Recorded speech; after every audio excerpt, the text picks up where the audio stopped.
Buenos días, polluelos. Vamos a continuar con las clases de regulación del aparato cardiovascular, de la fisiología cardiovascular. Nosotros lo estábamos haciendo en función del recorrido de la sangre, habíamos dado una clase de regulación del volumen minuto cardíaco, luego hicimos 2 clases de regulación de la presión arterial, porque es el tema más largo. Después cortamos para ver microcirculación, las características de la microcirculación, la pared y la morfología y la función de los capilares y otras estructuras de la microcirculación. Y bueno, y ahora vamos a hablar de la regulación del flujo local. Entonces lo único que nos queda es la regulación del retorno venoso. Para analizar la regulación del flujo local, vamos a compartir pantalla. Vamos a ver este PowerPoint que les preparé, que está basado en el capítulo 17 del Guyton, con aportes del Gannon, del 3Rs principalmente, un poquito de Behan Taylor, no mucho, donde vamos a ver, bueno, con respecto a la fisiología de este tema, la regulación del flujo local, gentileza del Instituto Tejedor, lo que tenemos que saber es que el control local de flujo tiene la capacidad, o sea, cada tejido tiene la capacidad de controlar su propio flujo, adecuándolo a sus necesidades metabólicas. ¿Cuáles son esas necesidades metabólicas? El aporte de oxígeno, el aporte de nutrientes como la glucosa, los aminoácidos, o las proteínas, los ácidos grasos, es decir, los lípidos. También la eliminación de los desechos, el dióxido de carbono, porque cuando cae el flujo, no solo viene menos oxígeno y menos nutrientes, sino que se acumulan los desechos en el propio tejido. La eliminación de los iones hidrógenos para regular el pH, el mantenimiento de las concentraciones adecuadas de otros iones. ¿Estamos? Entonces, los tejidos, de acuerdo a su metabolismo, pueden regular el flujo para que no se acumule el dióxido de carbono, no se acumulen los hidrógenos y no esté en déficit el oxígeno y los sustratos, los nutrientes que actúan como sustrato metabólico. Bueno, también el flujo local sirve para transportar hormonas y otras sustancias. En algunos casos, esto en general, ahora también hay situaciones particulares. En algunos casos el flujo responde a necesidades específicas de cada órgano, como es el caso de la piel, donde la circulación, y eso lo vieron en circulaciones especiales, no solo sirve para nutrir la piel, sino para la función de la termorregulación. En el riñón, la circulación es nutricia para el riñón, pero a la vez sirve para filtrar la sangre. Entonces, ahí el flujo tiene que ver con la función específica del órgano. Entonces, cuando el órgano tiene que aumentar, por ejemplo, en el caso de la piel, tiene que eliminar calor, ¿no? Porque la temperatura corporal aumentó y tiene que ejecutar mecanismos de disipación de calor, aumenta mucho el flujo cutáneo, independientemente de la necesidad nutricional de la piel. Y lo mismo pasa con el riñón cuando necesita filtrar y eliminar más sustancias de la sangre, ¿no es cierto? Entonces, en este caso, la circulación actúa como nutricia y a la vez funcional, entonces se regula específicamente de acuerdo a la función del órgano. La importancia del control local de flujo es que cada tejido recibirá solo el flujo necesario para realizar sus actividades, ni más ni menos, evitando de esta forma tanto un trabajo extra del corazón, que bombearía más sangre que la necesaria, como una falta de oxigenación en los tejidos. Cada tejido tiene que, a cada tejido le tenés que aportar lo que cada tejido necesita. La oferta tiene que ser igual a la demanda, y para eso tenemos los factores locales que regulan todo esto, como la concentración de potasio, de hidrógeno, de dióxido de carbono, la presión de oxígeno, etc. Bueno, vamos a las variaciones de flujo en distintos tejidos y órganos. El hecho de que cada tejido pueda controlar el flujo que necesita se evidencia en las grandes diferencias de flujos locales entre un órgano y otro. Por ejemplo, el gran flujo que atraviesa los riñones. Los riñones, que solo representan el 0,5% del peso corporal, reciben hasta el 20% de la volemia. Fíjate, el volumen minuto, estamos en reposo, el volumen minuto cardíaco en reposo es 5 litros por minuto. ¿Cuánto recibe el riñón? 1,5 litros. 1 litro 100. 1.100 mililitros por minuto. Entre 1.000 y 1.200 mililitros. 1.100 es el promedio. Entonces, ¿qué significa esto? Un 20% del volumen minuto cardíaco, cuando los riñones no representan un 20% de la masa corporal. Esto es necesario para que los riñones realicen su función de limpieza de los productos desechos de la sangre, que es lo que vamos a ver en la próxima materia. El hígado también recibe un abundante flujo, 1.350 mililitros por minuto, lo recibe por la vena porta y también por la arteria hepática, o sea que tiene una circulación nutricia y una circulación funcional separadas que después se reúnen a nivel del capilar sinusoide.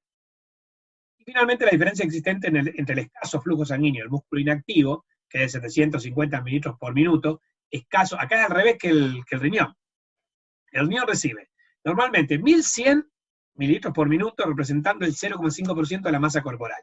Los músculos en reposo reciben 750 mililitros por minuto, es decir, la mitad que el riñón, un poquito más, pero bueno, un 60% de lo que recibe el riñón, pero representando el 30-40% de la masa corporal. No tiene relación. Ahora, el músculo en ejercicio recibe hasta 16.000 mililitros por minuto, o sea, 16 litros por minuto. Esto se debe a que el músculo en reposo tiene una tasa metabólica basal baja y por ende no requiere un gran flujo. En cambio, en actividad aumenta 60 veces su metabolismo y 20 veces su flujo. Eso lo vamos a ver en ejercicio en la próxima clase. Bueno, los mecanismos de control de flujo, así como hay mecanismos de control de la presión arterial a corto plazo y a largo plazo, el flujo también. Hay mecanismos a corto plazo y mecanismos a largo plazo. Estos mecanismos de control a corto plazo se consiguen con cambios rápidos de la vasodilatación o vasoconstricción local, de arteriolas, metaarteriolas, esfínteres precapilares, eso lo vimos en microcirculación, y se producen en segundos o minutos.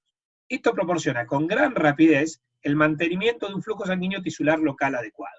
Salgo a correr, o sea, empiezo a correr y rápidamente se me irrigan, aumenta la irrigación de los músculos, aumenta la irrigación coronaria, en segundos. Este es un mecanismo de control de flujo a corto plazo. Se produce por vasodilatación o vasoconstricción. Se relacionan con cambios del metabolismo tisular y con cambios en la disponibilidad de oxígeno. Relaciones entre metabolismo y disponibilidad de oxígeno y flujo. Si aumenta el metabolismo, aumenta el flujo. Es directamente proporcional. O sea que si el metabolismo, no es directamente proporcional matemáticamente, o sea, si aumenta 8 veces, va a aumentar el flujo 8 veces, porque fíjate que si el metabolismo aumenta 8 veces, el flujo a corto plazo aumentará 4 veces. O sea que la curva no es tan empinada, ahora la vamos a ver. Pero no obstante, si aumenta, es directamente proporcional. En cambio, con el oxígeno si disminuye la disponibilidad de oxígeno, aumenta el flujo. Acá es inversamente proporcional. Si la disponibilidad de oxígeno, la PO2, disminuye por cualquier razón, ya sea el propio aumento del metabolismo, que requerirá una mayor utilización de oxígeno, y al consumirlo, la PO2 cae de los 40 milímetros de mercurio que tiene normalmente en un capilar a 15 milímetros de mercurio, o por ejemplo al ascender a grande altura, etc., el flujo sanguíneo aumenta para compensar ese descenso y mantener un aporte constante de oxígeno a los tejidos. También es posible que la escasez de otros nutrientes, como la glucosa, los aminoácidos, los ácidos grasos, las vitaminas, genere el mismo efecto. Bueno, o sea que aumenta el metabolismo, aumenta flujo. Disminuye la PO2, aumenta flujo. El metabolismo es directamente proporcional y la PO2 es inversamente proporcional. Vamos a los efectos del metabolismo. Acá lo tenemos. Si aumenta el metabolismo, aumenta el flujo. No de manera muy empinada. Si el metabolismo aumenta 8 veces, el flujo te aumenta 4 veces, como decíamos, pero la curva es ascendente. Este sería el nivel normal, 1 a 1, ¿no? Entonces, aumenta 8 veces el metabolismo, aumenta 4 veces el flujo. Vamos al efecto de la disponibilidad de oxígeno. Este es el flujo sanguíneo en función de la saturación de oxígeno. Y acá vemos en esta curva que es descendente. A medida que desciende la saturación arterial de oxígeno, o sea, a medida que cae la PO2, te aumenta el flujo sanguíneo. Es inversamente proporcional. Bueno. ¿Cómo se produce el control local? Tenías la arteriola y acá tengo la metaarteriola, que tiene músculo así discontinuo, que tiene un fenómeno que era la vasomoción. Se va contrayendo para favorecer la circulación. Acá tengo un esfínter precapilar. El esfínter precapilar regula el pasaje de sangre hacia, por ejemplo, este capilar, que va hacia un tejido determinado. Si este tejido está con un metabolismo bajo, este esfínter está contraído, la disponibilidad de oxígeno es amplia. Entonces, al haber disponibilidad de oxígeno, el músculo liso tiene oxígeno para contraerse, este músculo está contraído, entonces la sangre pasa de largo hacia, a lo mejor, este capilar que irriga a otro tejido que está con actividad acelerada. Ahora, si el metabolismo de este tejido, de estas células aumentó, y el oxígeno cae, este esfínter precapilar se relaja, porque no hay oxígeno para el metabolismo aerobio del músculo liso. Entonces, al relajarse este esfínter, aumenta el flujo a este tejido. Entonces, si disminuye el suministro de oxígeno, aumenta el metabolismo celular y cae el oxígeno tisular, se produce la relajación de arteriolas y esfínteres precapilares, con lo que aumenta el flujo sanguíneo a los tejidos. Es un mecanismo de autorregulación local.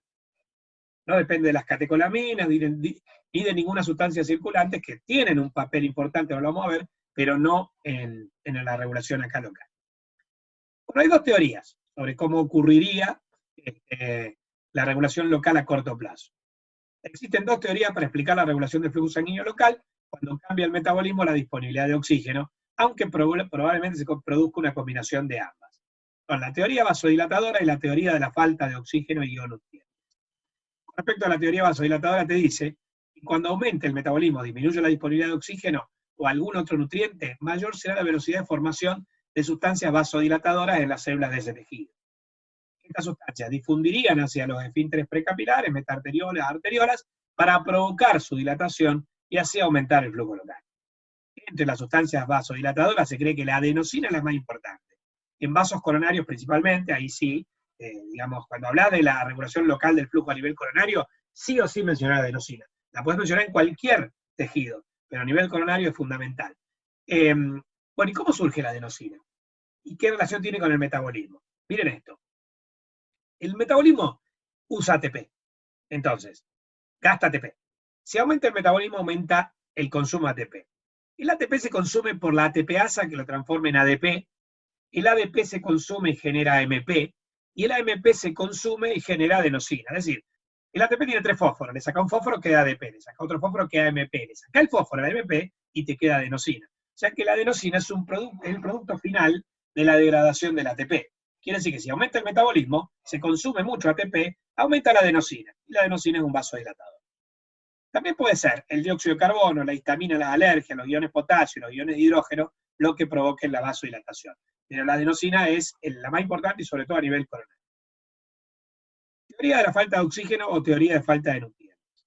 Tanto el oxígeno como otros nutrientes son necesarios para proveer de energía a la contracción.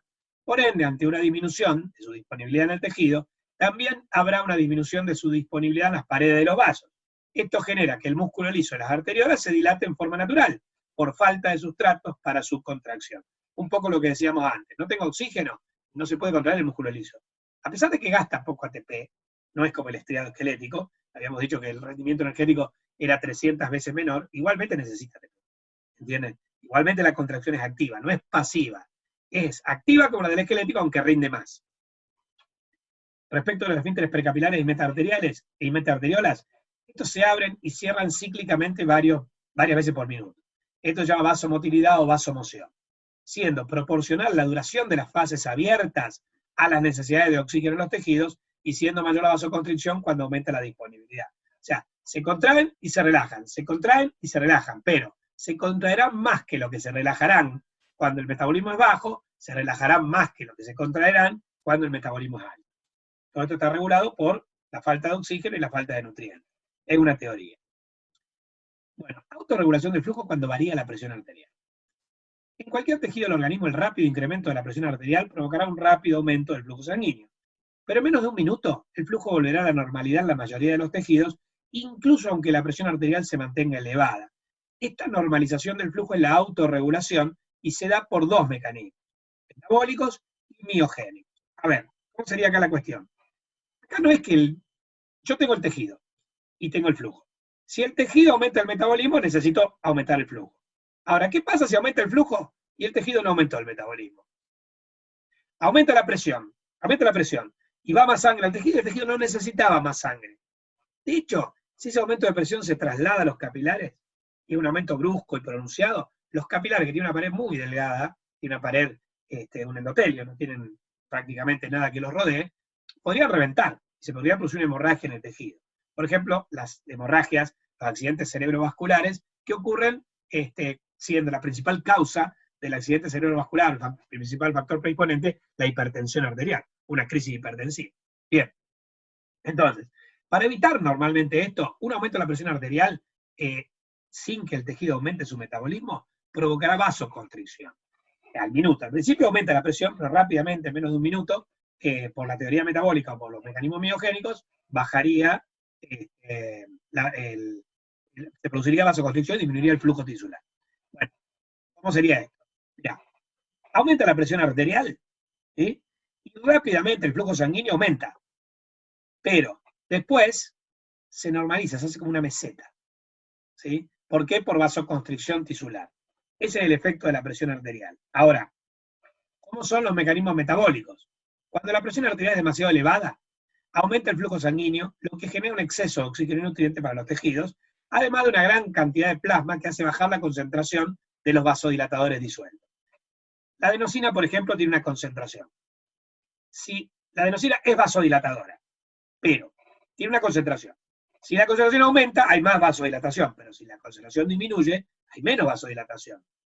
Eso se llama dilución o concentración de los mecanismos vasodilatadores. Entonces, aumenta el flujo y diluye los mecanismos vasodilatadores, los metabolitos vasodilatadores. Se diluye la adenosina. Si la adenosina, que es un vasodilatador, queda más diluida, deja de actuar como vasodilatador y esto provoca una vasoconstricción.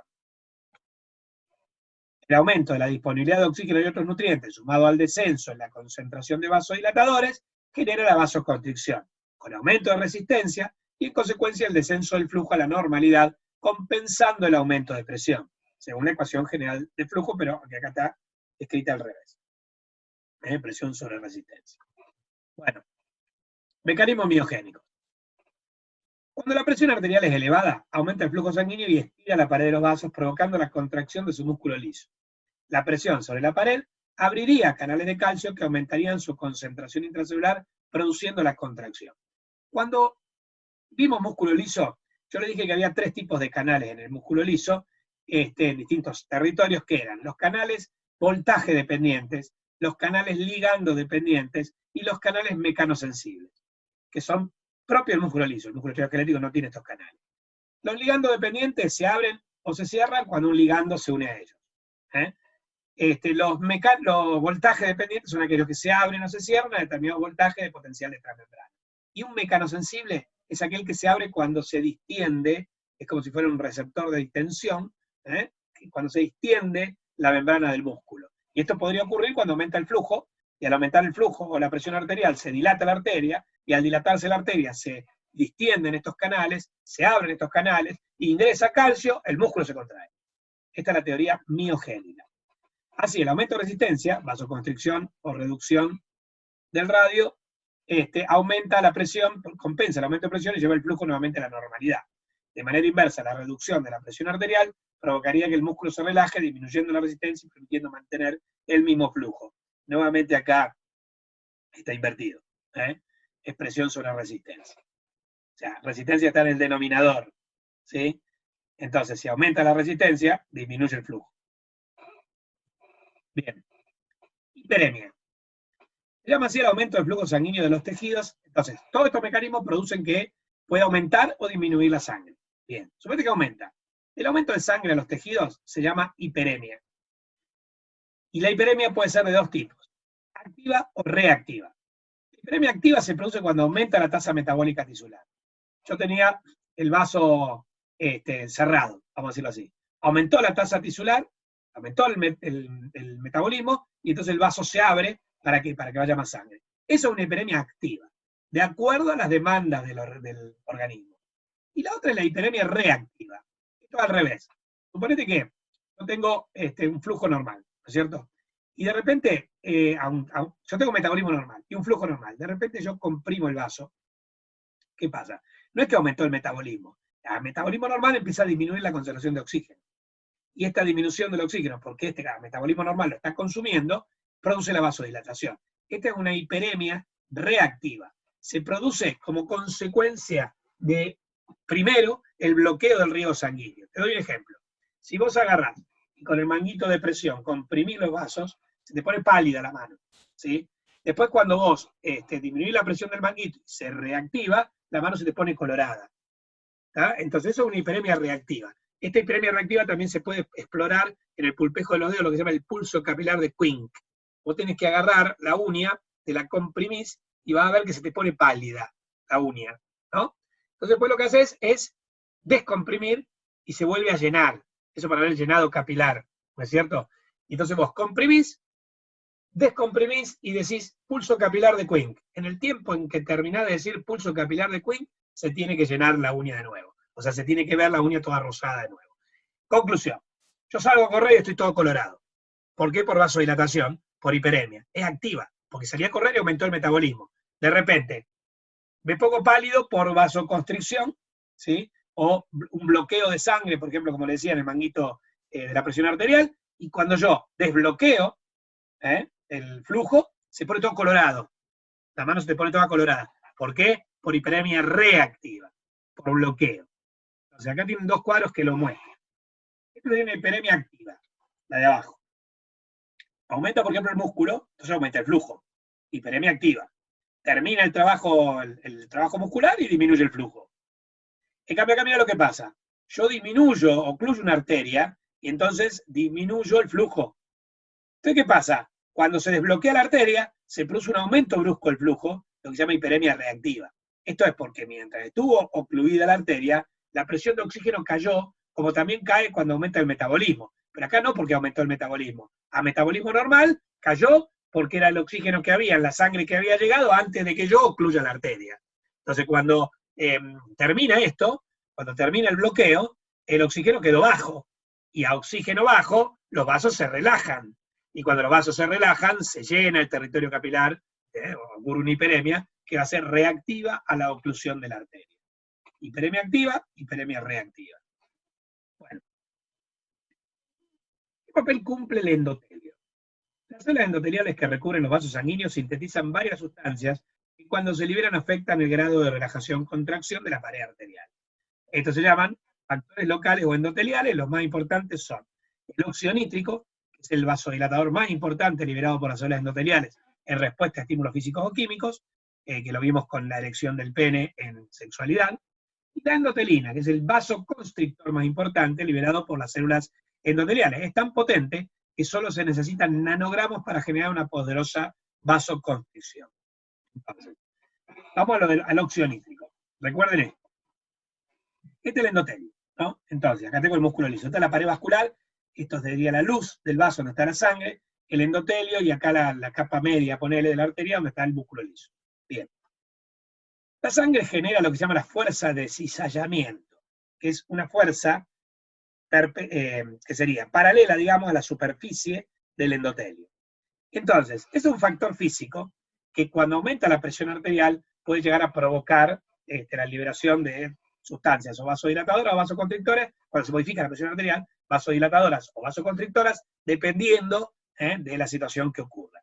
Entonces, ¿qué es lo que va a estimular esta fuerza de cizallamiento?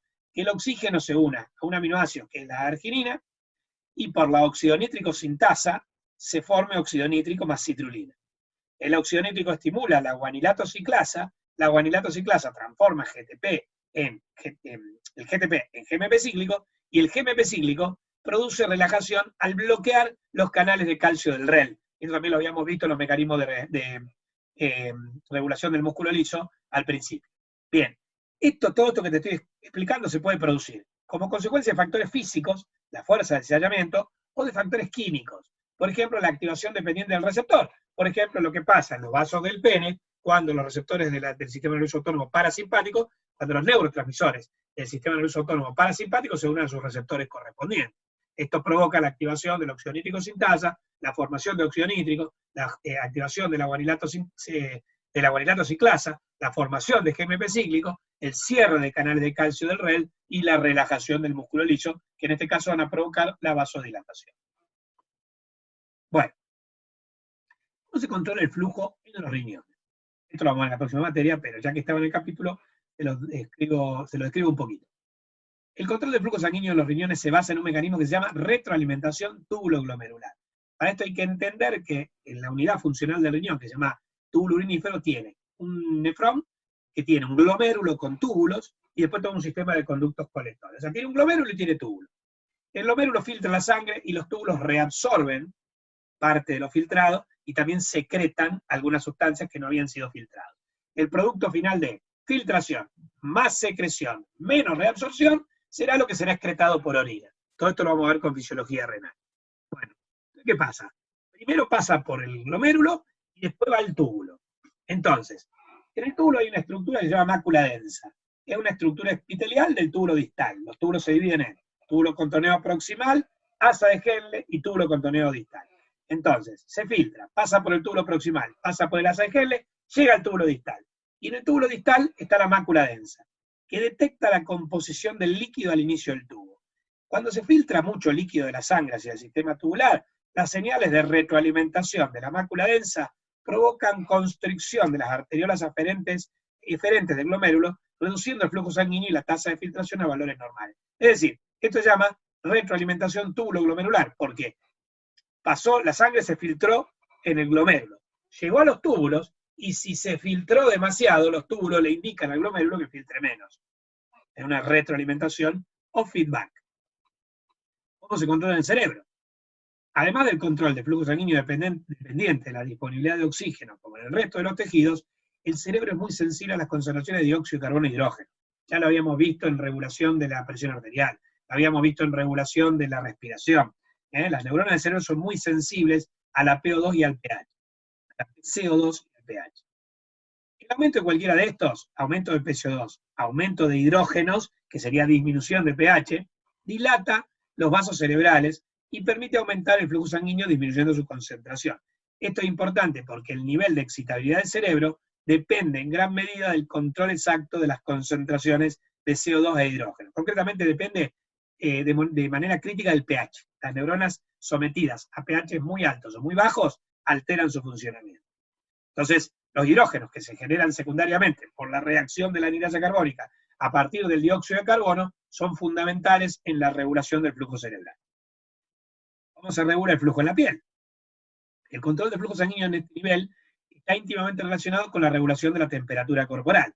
El flujo cutáneo y subcutáneo regula la pérdida de calor del cuerpo mediante la determinación del flujo de calor desde el centro, de la temperatura central, a la superficie del organismo donde se pierde calor al ambiente. Concretamente lo que estoy diciendo es, si aumenta la temperatura corporal, tiene que aumentar el flujo cutáneo para que haya mayor superficie de intercambio, digamos, entre la sangre y el exterior, haya mayor intercambio de temperatura. Entonces se pueda perder calor. Por el contrario, cuando cae la temperatura corporal, la temperatura central, no tenés que perder calor en la piel, entonces se produce vasoconstricción cutánea, de tal manera de conservar calor.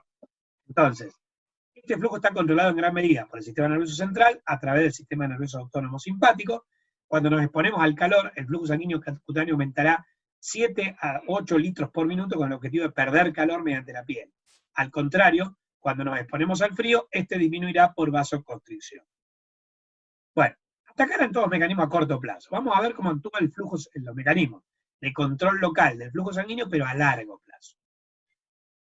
¿Qué significa? Cambios controlados lentos del flujo en periodo de días, semanas y meses.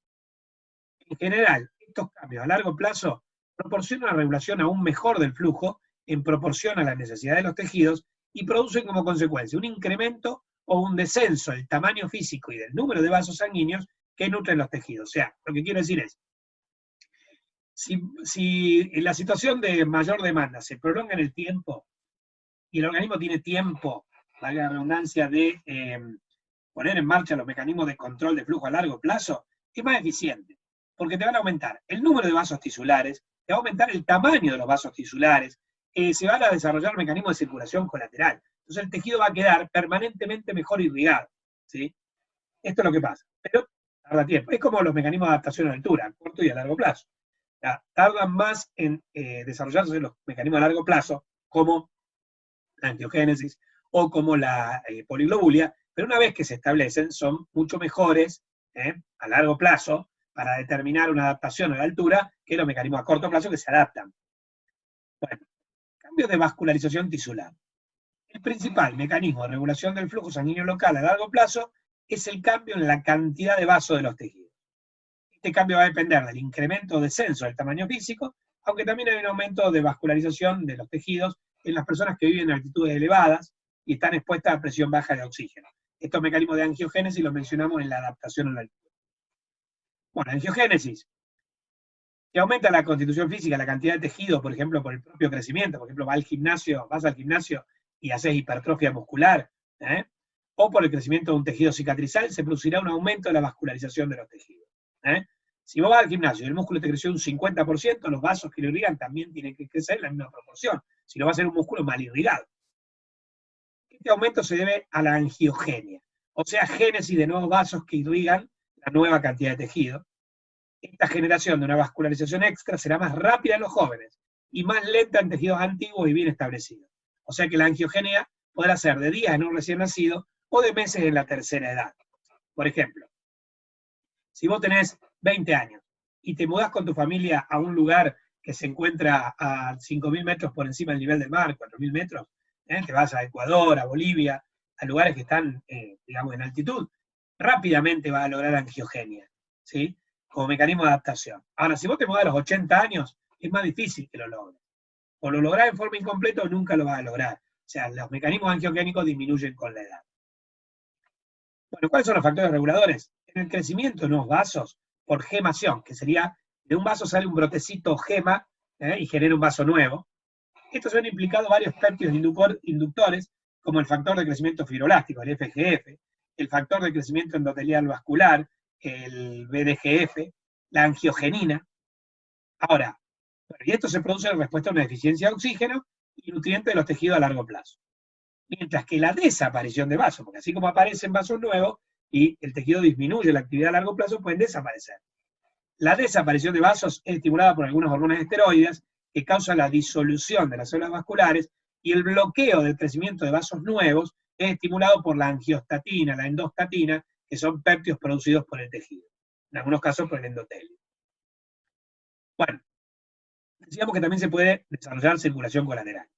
Cuando vos bloqueas una arteria o una vena en un tejido del organismo, se puede desarrollar un canal vascular nuevo rodeando el bloqueo y permitiendo que se vuelva a suministrar sangre al tejido afectado, al menos parcialmente.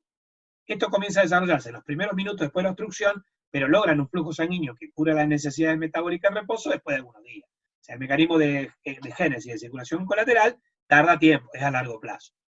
Casi todas las personas mayores de 60 años tienen cerrada o parcialmente ocluida al menos una rama de los vasos coronarios. A pesar de ello, la persona podrá nunca saberlo porque las colaterales se han desarrollado con la rapidez suficiente para prevenir el daño. Pero ¿qué pasa si se obstruye a los 60? Esto es porque el mecanismo de oclusión, de aterosclerosis, comienza desde etapas tempranas de la vida, de a poquito se va dando, que va dando tiempo a la angiogénesis. Ahora, por eso no es tan grave una oclusión paulatina a largo plazo que una obstrucción brusca. Si un coágulo se forma por una ruptura del endotelio en una arteria, rápidamente, se llama evento de placa, rápidamente se forma una placa, se forma un cúmulo de sangre que se trombosa, un coágulo de sangre, una trombosis, y rápidamente se obstruye el tejido y rápidamente se desencadena una isquemia y una lesión. Cuando la lesión se produce en un músculo por isquemia, se lo llama infarto. ¿Estamos? Es más peligrosa la oclusión aguda que la oclusión crónica. Bueno, decíamos que también existían mecanismos de control humoral.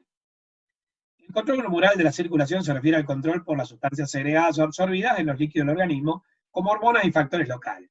Ambos pueden dividirse, según sus acciones, en sustancias vasoconstrictoras y vasodilatadoras, y hay decenas. Recuerden, al menos 3 vasoconstrictores y al menos 2 vasodilatadores. O 3 vasodilatadores. Las sustancias vasoconstrictoras, las 3 más importantes son las catecolaminas, la angiotensina 2 y la vasopresina. Y entre las vasodilatadoras encontramos la bradicinina, la histamina, y te agrego las catecolaminas, porque la catecolamina puede ser vasoconstrictora o vasodilatadora según se una a receptores alfa-beta. Recuerden que cuando la catecolamina se unía al receptor alfa, producía vasoconstricción por elevación del IP3. Eso lo vimos en autónomo. Pero cuando la catecolamina se une a un receptor beta, produce vasodilatación por génesis de AMP cíclico. Entonces, las catecolaminas las podríamos poner en los dos territorios, como vasoconstrictor o como vasodilatador. La angiotensina 2, que la vimos en el sistema renina-angiotensina, es un poderoso vasoconstrictor. Y la vasopresina, la antidiurética, también lo es. Y como vasodilatadora tenés la histamina, que te produce la vasodilatación, una reacción alérgica. Por eso en una reacción alérgica muchas veces utilizamos antihistamínicos para mejorar un poco, para cerrar un poquito los vasos y evitar la secreción a partir de ellos. La bradicinina, etc. Bueno, finalmente también existen iones y otros factores químicos que pueden provocar vasoconstricción o vasodilatación. Por ejemplo, podés tener vasoconstricción por aumento de la concentración de calcio. Porque el calcio, recuerden, que es el ion necesario para que el músculo liso se contraiga. También puede haber vasodilatación por disminución de la concentración de calcio o por aumento de la concentración de potasio, que inhibe la contracción del músculo liso, del magnesio, que también inhibe la concentración del músculo liso, del hidrógeno, que dilata las arteriolas, ¿sí? Recuerden, cuando concentraba los hidrógenos y disminuía el pH. Cuando aumenta la PCO2, este mecanismo, al igual que los hidrógenos, es importante en el cerebro. Del acetato, que es producto de la descomposición de la acetilcolina, del citrato, todos estos causan vasodilatación, pero con pequeña magnitud. Bueno, esto fue un resumen fundamentalmente del capítulo 17, muy pocos aportes del Gaito, muy poco aporte del Beantel, él dice muy poco de esto, y Ganon sí en el capítulo 33, y sobre todo el 3 Guerra en el capítulo 43, tiene un desarrollo bastante profundo del tema.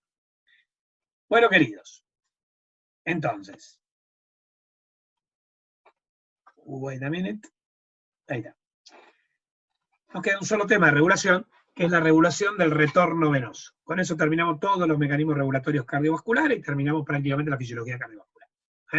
Próxima clase vemos regulación del retorno venoso. Nos vemos, queridos polluelos, y sigan cuidándose.